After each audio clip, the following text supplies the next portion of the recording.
Hi అండి. ఇవాళ నేను మన మొక్కలకి జీవామృతం తయారు చేయడం చూపిస్తాను. 3 డజన్ల అరటిపళ్ళు ఇలా ముగ్గిపోవాలి. ఇవి తీసుకొని ఇలా మిక్సీలో గుజ్జు చేసుకోవాలి. ఈ బెల్లం కొట్టుకొని కలుపుకోవాలి.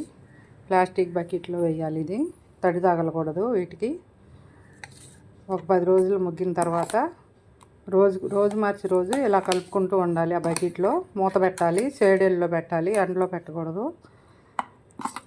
ఆ 10 రోజులు అయిన తర్వాత నల్లగా అయిపోద్ది ఇది మనం ఒక బకెట్ వాటర్లో కొద్దిగా అంత కలుపుకొని ఒక గుప్పిడి కలుపుకొని ఒక బకెట్లో అన్ని మొక్కలకి ఇచ్చుకోవచ్చు.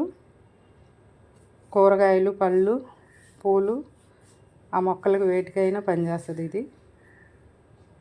దీనివల్ల ఉపయోగాలు ఏంటంటే బెల్లం వేయడం వల్ల వానపాములు వస్తాయి మనకు కుండీలో. దానివల్ల మనకి మొక్కలు బాగా ఎదుగుతాయి, పూలు పళ్ళు బాగా కాస్తాయి.